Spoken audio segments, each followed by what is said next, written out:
Welcome to Oblivion. We're here. I'm going to be an Argonian because, well, there already is a character in the game that loves the Fork of Horripilation. Their name is Big Head, so we have made Biggest Head the other Argonian that loves the Fork of Horripilation. Hey, lizard, it must break your heart, huh? Being so close to the water, knowing you'll never get to swim again. You? I've seen you.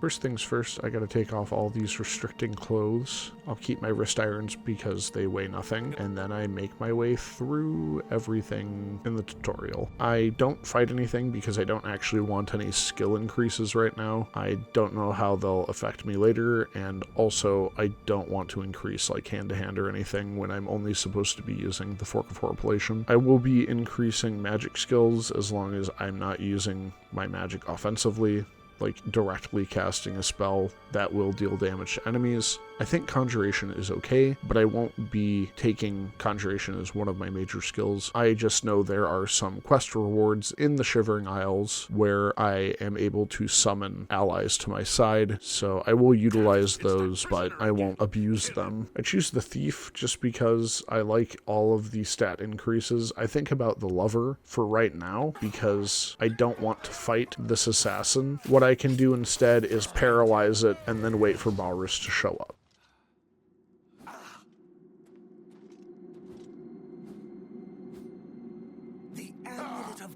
It does take him a second, but he managed to take out the assassin eventually. So here's our class, Fork Enthusiast. You can see on the side I specialize in stealth, and those are my skills as well as my favorite attributes on the right as well. And once again, I'm going to run through these enemies. I switch my birth sign to the Thief for the extra stats, and I enter the light for the first time in 10,000 years.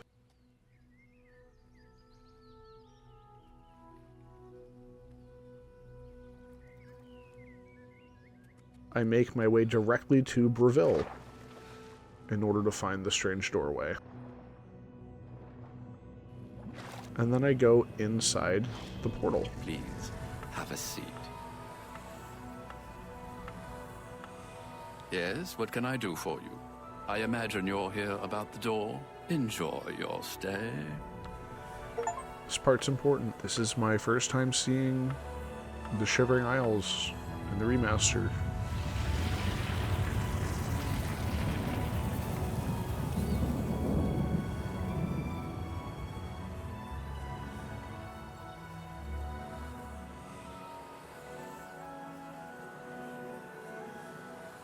And it looks really good.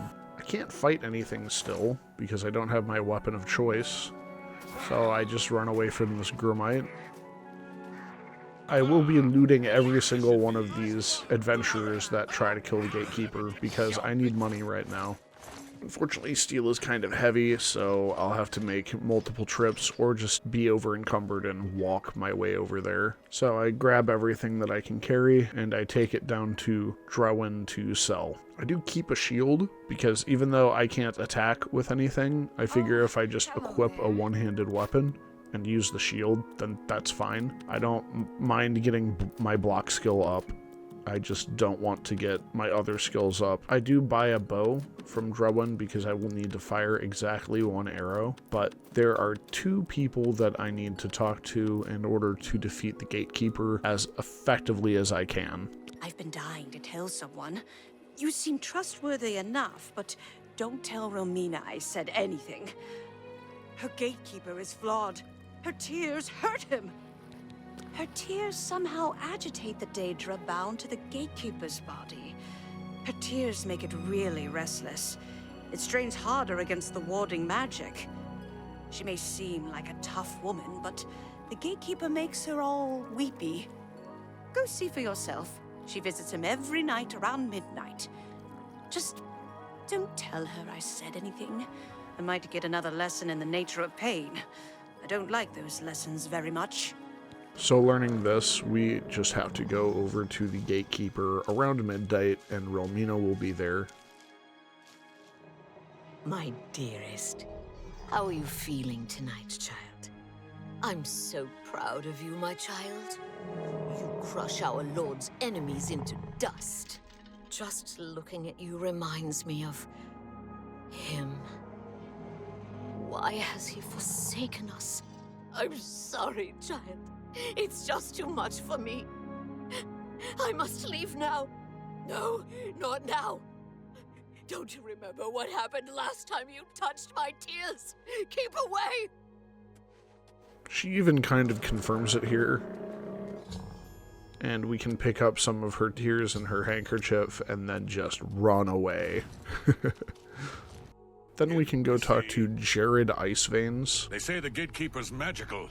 I don't believe in magic, but I do believe in bones. And the best way to kill something is with the bones of its own. I can see the bones of a dead gatekeeper in the courtyard of the gardens. The door's locked, though. You'll pick that lock, and I'll collect the bones. Then I'll make some arrows, and we'll kill the gatekeeper. Sound good? Yeah, this guy's totally obsessed with bones, but he's pretty good at what he does. And this is the first time I can actually use my shield.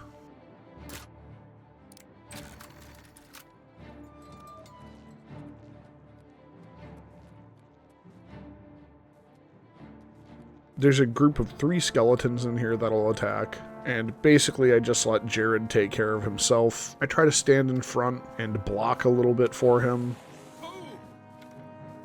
Die, damn you!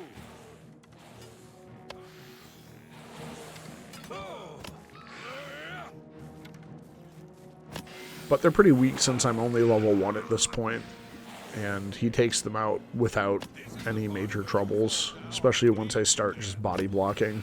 From these gatekeeper bones, I can make some arrows. Find me in a few hours. We'll kill the gatekeeper. The arrows are ready. Here are some for you, and I'll keep some. Let's go kill the gatekeeper. We might die, but there's worse things. I go ahead and equip my bow, and the 1 arrow that I need, I poison that shot, and I shoot 1 arrow into the gatekeeper. This stops the gatekeeper's insane health regeneration, and I go up there with a shield, but Jared is too strong anyway, so the gatekeeper goes down. I probably could have just let him take care of the gatekeeper.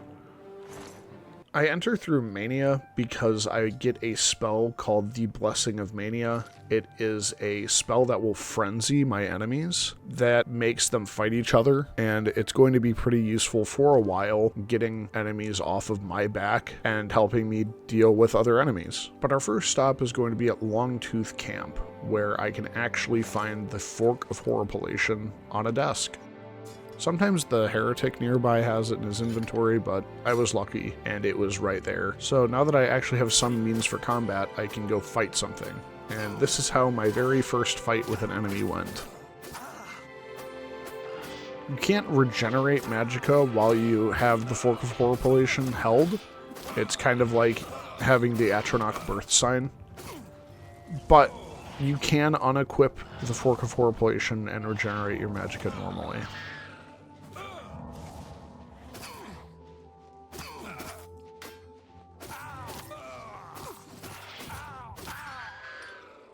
Battles always take a pretty long time. I did discover something useful. Normally the attack pattern is I can block 1 attack, then make 3 strikes, and block it again. I'll get staggered pretty frequently from running out of fatigue while blocking, but as my block gets higher, that's less of a problem.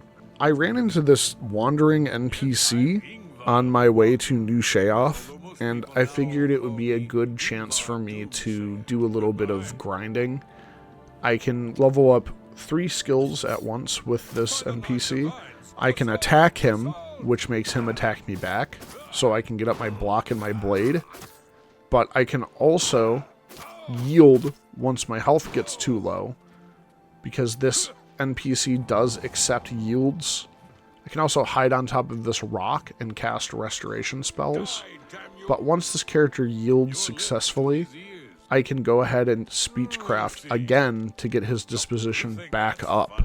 So my speechcraft levels don't progress me that much for a level, but this is how that entire encounter went. Leveling up block, leveling up speechcraft, leveling up blade, leveling up restoration. What I should have done is while I was leveling up restoration is I just let him walk away and my magicka regenerate naturally. I could have poked him again and then just went and head on top of that rock that I was on initially, but that's okay, this works too. I didn't want to get him close enough to a guard because a guard would arrest me for what I'm doing, but he doesn't care enough to report my actions to a guard. So until they actually report it, I haven't done anything wrong. And this is just some free experience at this point. It gets me some good experience, and I'm able to level up a few times off of this. It's a good time to say that I'm not planning on just staying at level 1. I am actually going to be leveling up, for better or for worse. Need to get violent? I make it to Bliss, and I decide my first stop should be somewhere important. I visit Big Head. The fork for Big Head. Oh, where has Master put the fork? It sings alone, far from home. Sad, sad fork. Sad, sad Big Head. He doesn't notice that I have the fork in my hand, so I leave. I pick up some spells here from Errol because this is the only spell vendor that I know of in the Shivering Isles. So pretty much anything that I get here is going to be the only magic that I'll have access to. I'm not interested in the destruction spells that he has, but the restoration spells he has are pretty handy. They restore both health and fatigue, so that's very useful. I also spend 5 minutes at Sickly Bernice's Tavern getting 100 security, just in case I run into some doors, and hey, I get all the way up to level 13 from that, and this may or may not be a bad thing, because my blade is still only like level 30. With that done, I can finally start the main quest. A new arrival! Shame about my gatekeeper. I'm so happy I could just tear out your intestines and strangle you with them. Now, you run an errand for me. An important one, of course.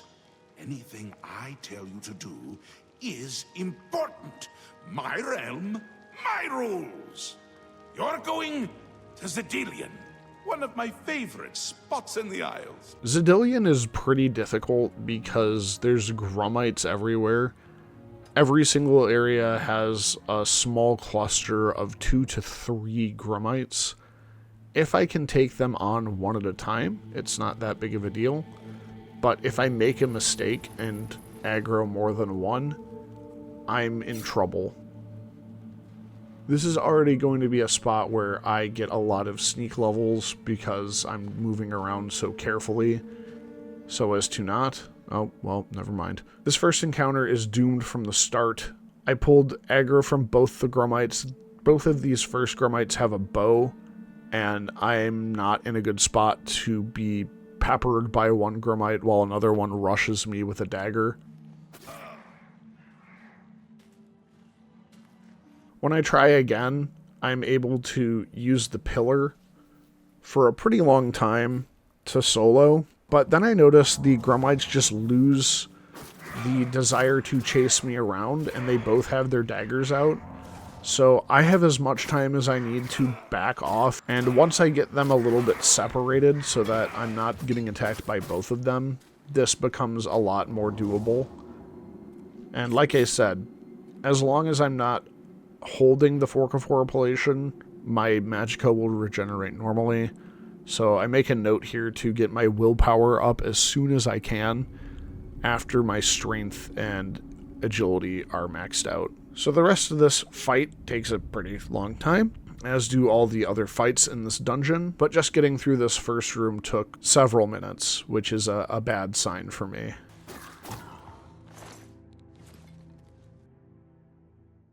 This is the first dungeon, just sped up ridiculously. The easiest enemies were the shamans because there was a spot you could stand in front of them where they would shoot you with magic, but the magic wouldn't hit you. It would just kind of go through you and do no damage. Good to know.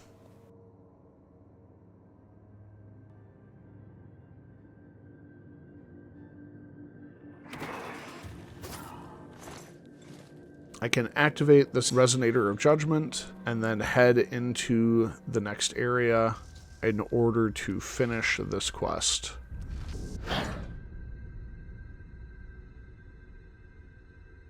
Finally, Lord Sheogorath has sent someone to assist me. But where are my manners? Must get into my professional tone. Welcome to Zedillion. I'm the dungeon caretaker, Killaban Nirendil. All you have to do for this is there's a group of adventurers, you activate 3 buttons and kill each of them, and then you have to fight your first group of Knights of Order. These enemies are very difficult. I'm glad that I had an immortal NPC helping me, because he would die all the time, but that meant he was drawing at least one of them away from attacking me, and I could focus on running and hiding and getting into places where I could unequip my fork and heal before coming back down and rejoining the battle. There is a lot of this in the playthrough.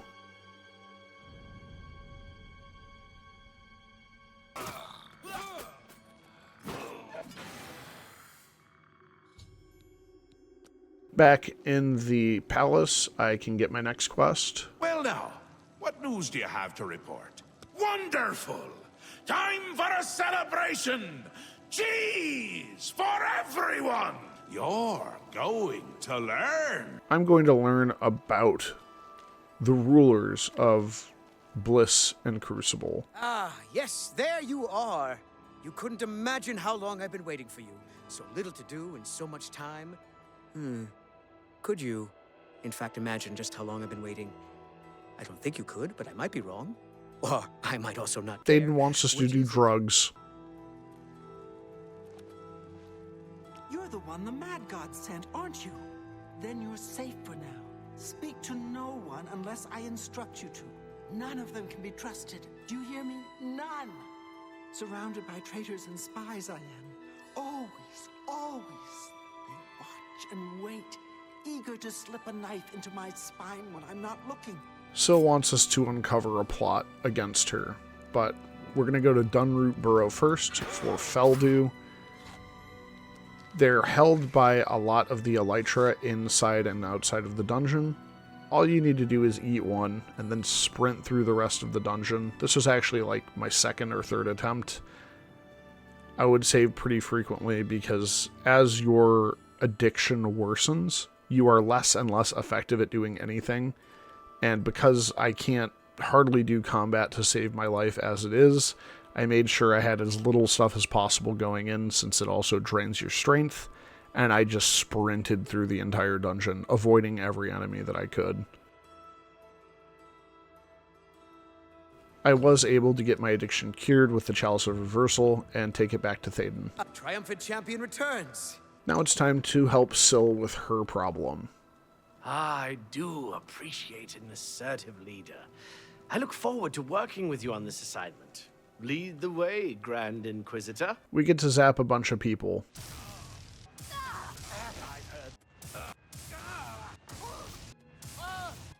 Eventually we find the culprit, and we've learned about both houses. You see now what happens when those who oppose me fail, which they always do.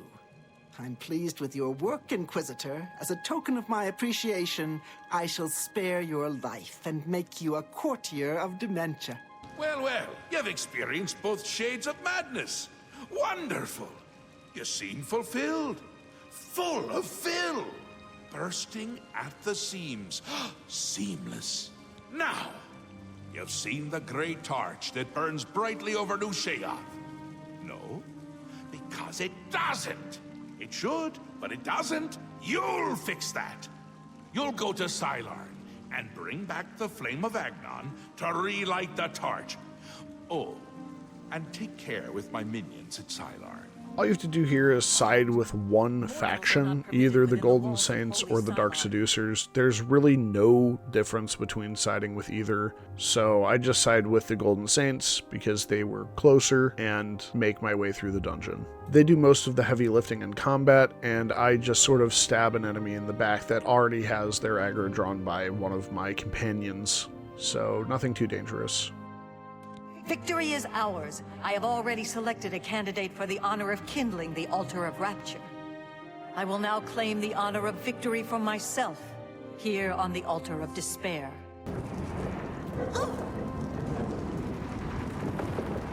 And it's back to New Sheogorath while I'm on fire.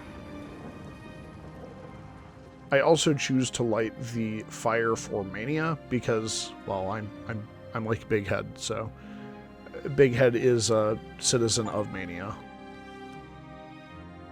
Aren't you off to a good start? That's important. For me. Really, your work is going to save me a lot of time. Now, you'll need the respect of my citizens. They'll need a leader, someone to look up to when I'm gone. They're the backbone of any great land. Except where their backbone is an actual backbone. Ever been to Malakoth's realm? Oh, nasty stuff. But back to the business at hand.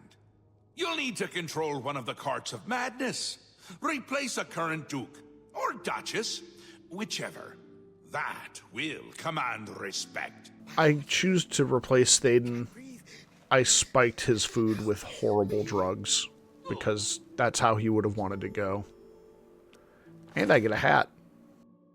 I love that hat. It's so silly. Your empire will crumble before the armies of order.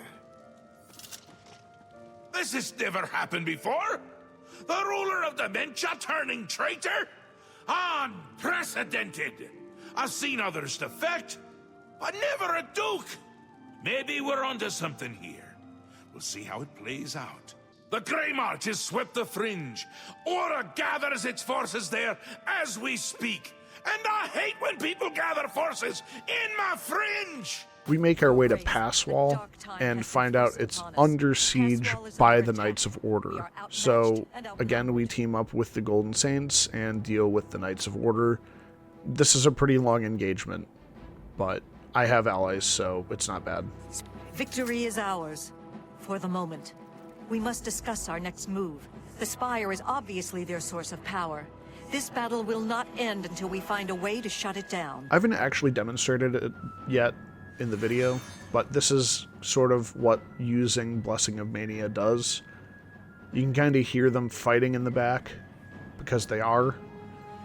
One of the Knights of Order is attacking the Priest of Order in there. And then 2 Knights of Order start fighting, so this sort of thins out the ranks and lets me come in for an attack where there's less enemies standing around, which is good.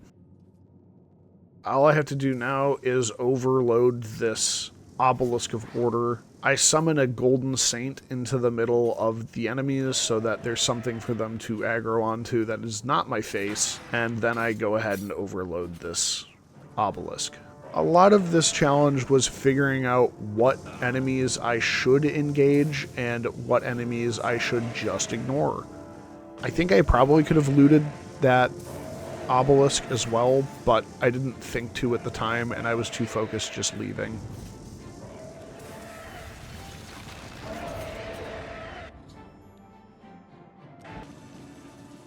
News of your success in the Fringe precedes you.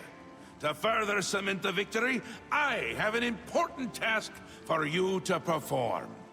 You will seek the assistance of Relmina Vernon in Zalcelm to rebuild the Gatekeeper. You remember? The creature you killed to get in here. Rebuilding the Gatekeeper was pretty cool. You go back to that Gardens of Flesh and Bone. I was able to sneak past that Flesh Atronach. This is, also when I get level 75 Blade, which was an important turning point because now my attacks have a chance to bleed. You! I remember you. You're the adventurer who slew my gatekeeper, are you not? You will travel to the Gardens of Flesh and Bone. There you will gather mystical components needed for the ceremony. Go fetch me blood liqueur, osseous marrow, dermis membrane, and essence of breath. The bleed is actually extremely important because I don't think it depends on your weapon's damage. I think it depends on your blade skill. So the better you are with a sword, the more bleed it does.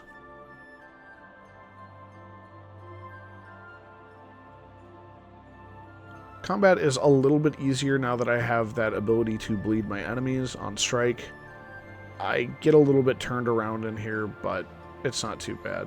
Here's the first thing I need. Not too long after I find the second. A little bit more wandering and running around in circles, and this happens.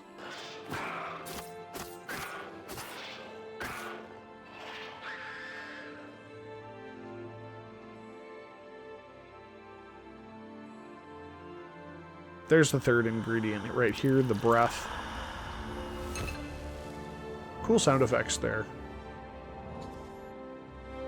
But after just a little bit more wandering, I find the final ingredient. I can make my way back to Relmina. You have returned with all the components. Excellent. All that remains is to choose the body parts. I chose those body parts, all right. I bind the Atronach to this body. Henceforth, gatekeeper of the Shivering Isles. I really wanted to just see how well the Gatekeeper did against a group of enemies. This group of enemies probably would have taken me about 20 minutes to fight, assuming that I didn't just die instantly. Already, after about 4 attacks, he's taken down 1 of the knights. And the guy... I was worried that they actually saw me, so I was dancing around that little thing a little. And then when there's one, I decided, oh, I can help. Somewhere I also found these boots of the Atronach with 50% resistance to each element. Lord Sheogorath, I apologize for the intrusion, but you must help us. Order has attacked Pinnacle Rock and routed us. Well, well, what a turn of events this is. It's new. And I like new, even if it's bad.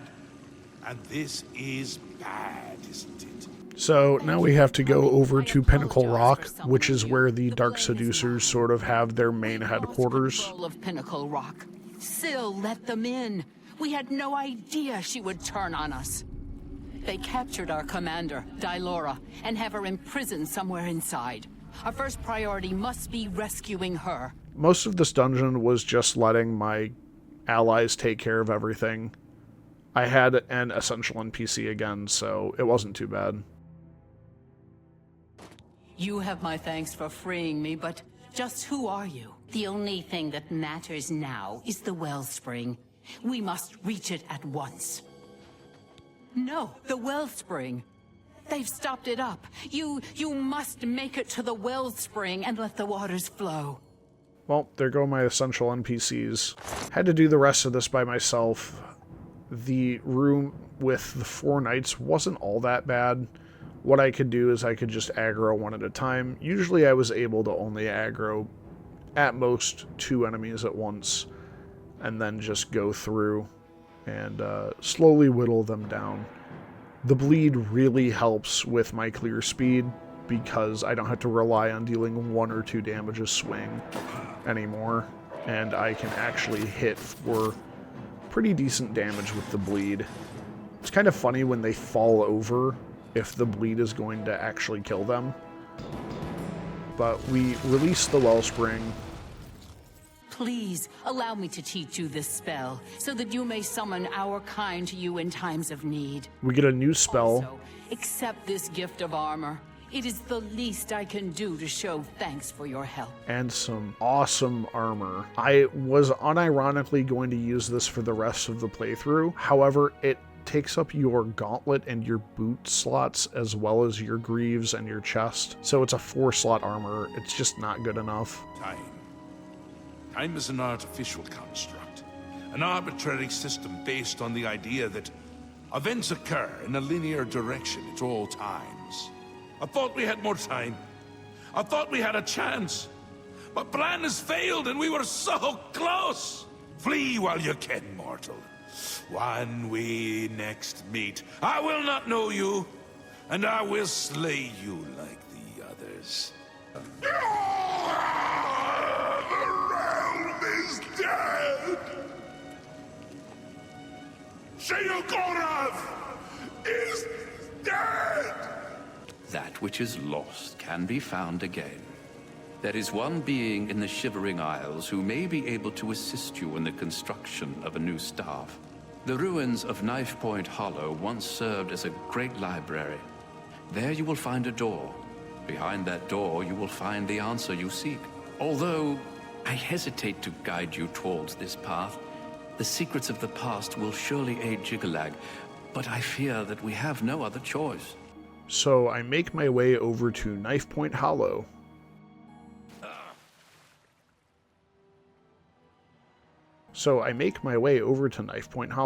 It's not too far away. I actually did a lot of exploring around the area before I came here, just for fun. I was able to get enough amber to make an amber cuirass. I was also able to make an amber shield that had an enchantment on it because I got an amber matrix at some point. This is a full battle against a flesh Atronach. I decided to keep this in to show that while my bleed was very effective, it still took a very long time to kill most enemies. I believe this is the strongest version of the Flesh Atronach because at this point I believe I am level 24, if not 23 or 22.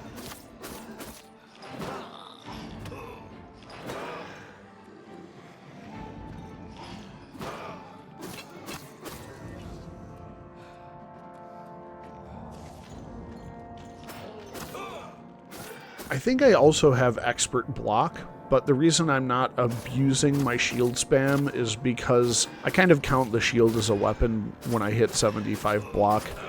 If I use it by accident, I'm not going to like restart my entire run, because that's just... oops, I misinputted my controls and used my ability. Whatever. I would use it against enemies that were spamming their own block, because it staggers them out of their block, which is super helpful. But I don't just sit there behind a shield and wallop them with it. I also have a lot of access to alchemy ingredients here in the Isles. Between buying ingredients that you would normally find outside of the Isles at vendors, Flame Stalks have Restore Health, and so does Void Essence, but there are others as well. I have been waiting for you, Your Grace. This day, as all days before and after, is well known to me. There are no surprises to Dias of Mytheria. I can create the physical shell of the staff, but the divine essence must be gathered elsewhere. Sirta resides in the howling halls of Mania. Find her and bring me the eye that has seen that which no other has. One of the oldest trees, named the Tree of Shades, lies in the halls of Milkar. Milkar is a place of ruin, root, and mania. Go there and bring me a branch of this tree, but be warned. The tree will not surrender its secrets to one who has not earned them. I make my way to Milkar first. Milkar's a pretty neat area. I make my way through with all these gnarls. More amber is good, just in case I decide I want more amber armor, but the greaves I have give fire resistance, which is super handy. And I also find a chest here that has a very good pair of gloves. These cursed Magebane gloves have so much spell absorb, I barely need to worry about switching off of my fork as long as I'm fighting a caster. So again, flame stalks are important. That's why I spend so much time just harvesting all of them. Harvest as many as I can for health potions later. And I make it to the fight with myself. The first time doesn't go so well. I decide to reload. And this time I start off by summoning my Flesh Atronach, since that's what my doppelganger does anyway. I figure if he summons his Flame Atronach, I can summon mine. Apparently my Flame Atronach is way better though, and my Flame Atronach wins the fight very quickly before joining me in fighting me. You know, as it does.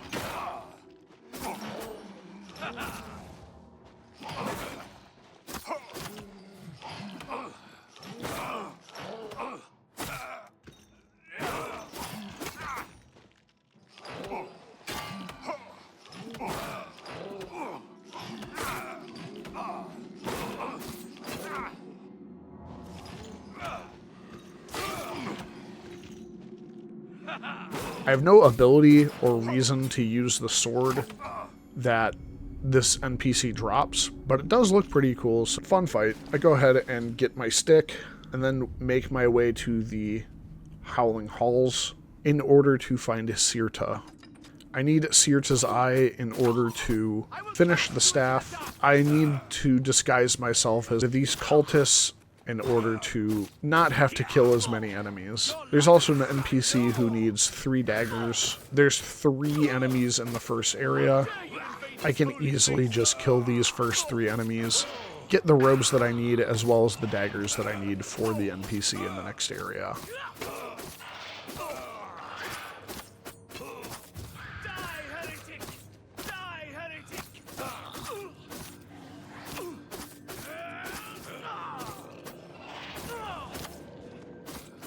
But that was the first encounter, and the rest of them are going to be exactly the same as that, which is why I want to avoid as many encounters as I can.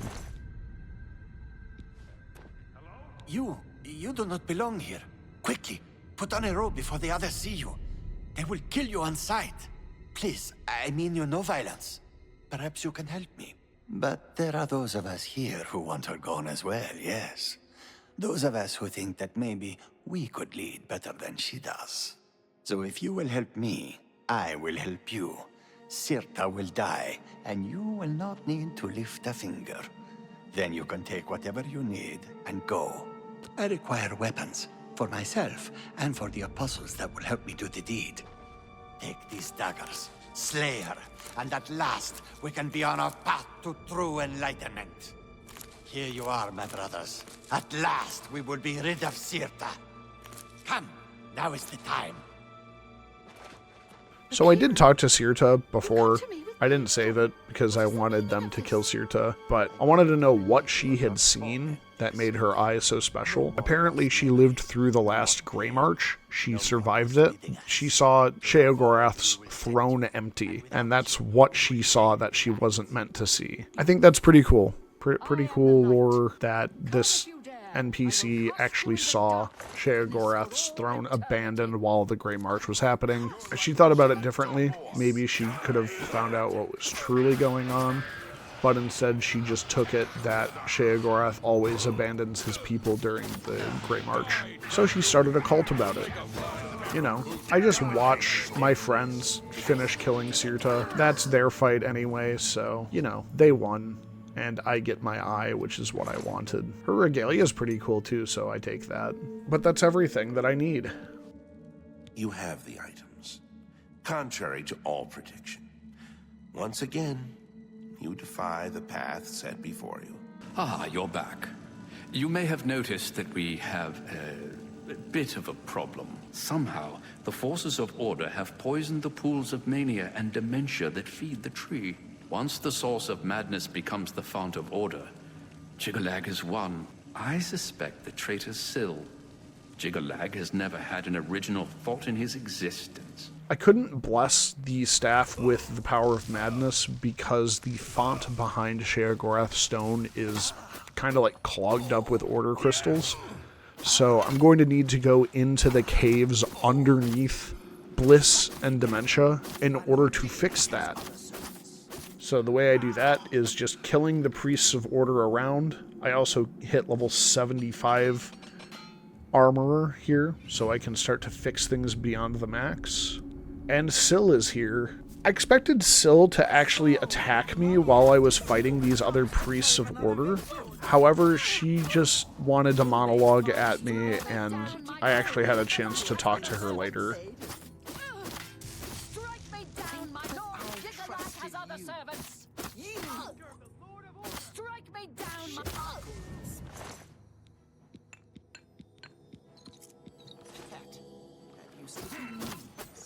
Blinded by my suspicion that I could not see the truth of my own situation. Strike me down. My lord Jiggalag has other servants. No. I think it's actually the staff itself that makes it difficult to hit with those spells. I'm pretty sure the staff goes through me, and then the spell comes out on the other side of me. So, oops.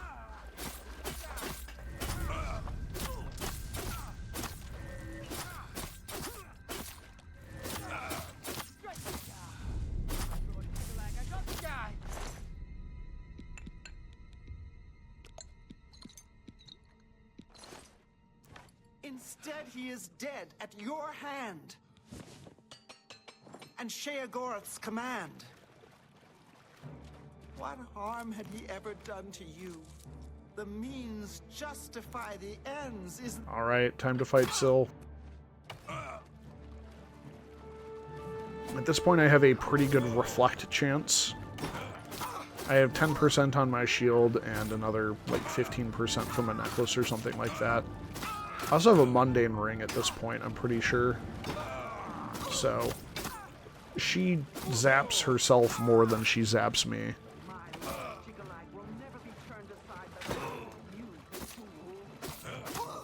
But that Never Shatter weapon is pretty cool. So, with the Order Crystals cleared, I can bless my staff, and it's time for the final fight. My lord, I'm glad to see you. We have a developing situation that requires your attention. Order. An obelisk has activated just outside the palace. I've ordered my Orioles to engage the enemy. I expect that this is the beginning of the final assault. The cursed usurper Jiggalag himself may even take the field before the end. What are your orders, my lord? With pleasure, my lord. My Orioles will gladly die in your service. I go through a couple different strategies while fighting Jiggalag. First off, his spells don't really do all that much damage. I think the computer knows that, so they go into fighting me with melee, which is a lot better for me. My block is pretty high, and I can prevent most of the damage by blocking. The problem is, when I'm blocking, I'm not attacking. And you can maybe see it in this, but I could definitely see it. Jiggalag has very high regeneration for his health. I believe he recovers 5 hit points per second, so I need to be able to out-damage that. If I spend most of my time blocking like I am now, I have absolutely no chance of out-damaging his healing. Are you the best the Mad God could muster?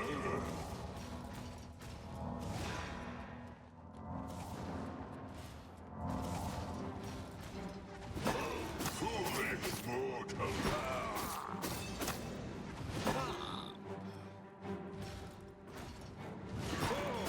Shadow of a god.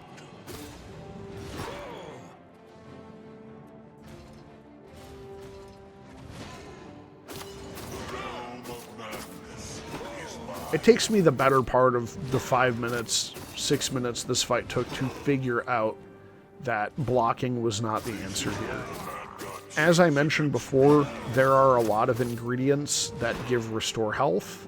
So before this fight, I actually made a ton of restore health potions.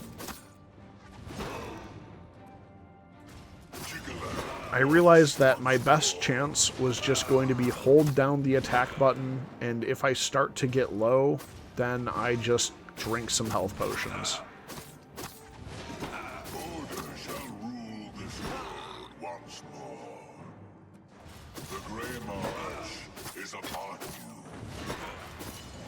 Break before the march of order. Because I was level 24 when taking on this fight, Jiggalag was at his most powerful, which is pretty cool when you think about it. I also tried to crouch down to see if his attacks would just miss me entirely. It looked like maybe it worked once or twice, but it wasn't sustainable, so... This is when I start just holding down the attack trigger and drinking potions.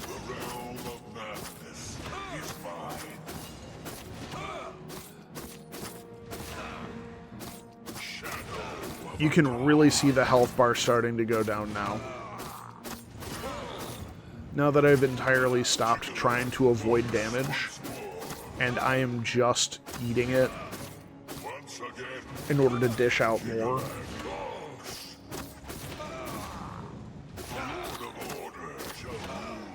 I figured this had to be the right strategy because even though I was taking quite a bit of damage, I knew I had enough healing to make it through.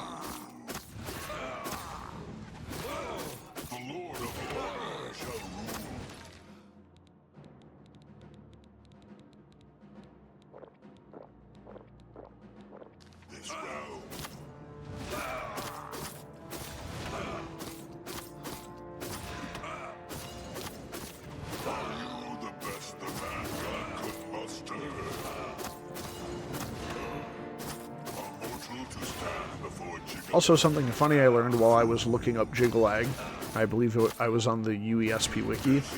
Apparently the sword that Jiglag has is actually a part of his character model, so he is technically attacking you with hand-to-hand. For whatever reason, his hand-to-hand does not deal fatigue damage, which is very good for me. As you can see, my fatigue is just set to 0 essentially during this fight. And if he was able to just hit me and knock me over every now and again, that would be really bad.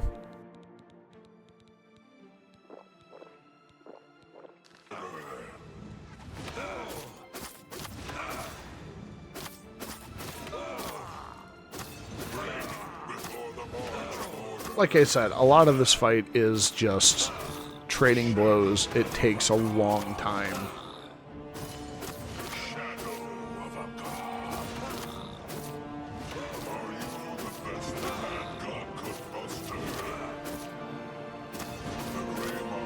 I think it would be kind of cool to see how different this fight is at level 1. I have a feeling it might actually be easier because I'd have most of the same perks. I'd have less health, but I'd have my bleed on my dagger.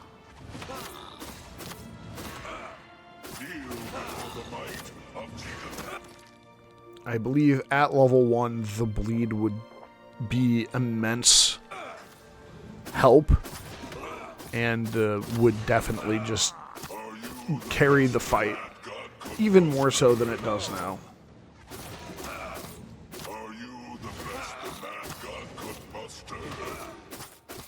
So that just goes to show if you have enough potions you can take on anything, even a god.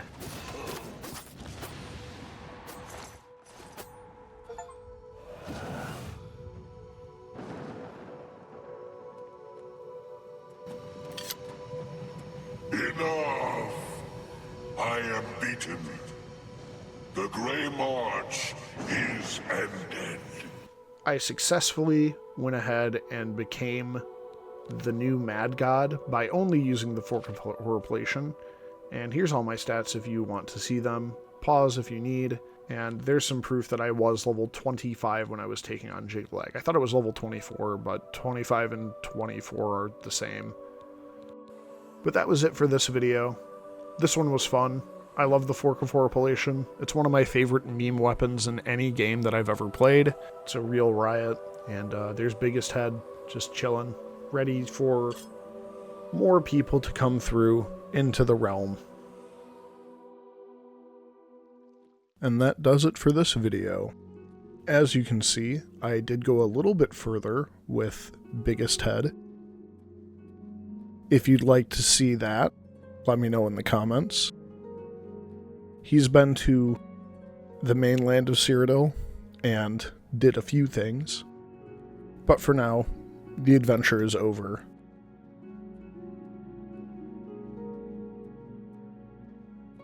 I decide there's one thing I have left to do. I should give Big Head his fork. He did really want it after all. But please let me know what you liked and what you didn't like about this video in the comments. I'd like some feedback so I can improve my videos. I do thank you a lot for watching and providing that feedback if you do. Don't forget to like the video if you enjoyed it. Or dislike if you didn't. That's fine too.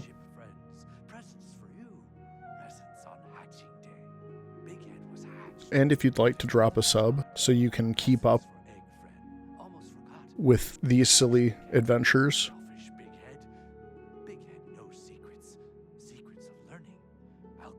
I do try to get a video out every other Thursday or so. Sometimes they come out on Fridays, sometimes they come out on Saturdays. I do my best to try to get them out every other week, though. Kill the Grandpa Netch. Thanks again for watching, though. And I'll see you in the next one. Goodbye. After I give the fork back to Big Head, though, I decide it's not worth it, and I try to kill him to get it back, but he runs out the door, and then the game didn't want me to kill him, so it crashes.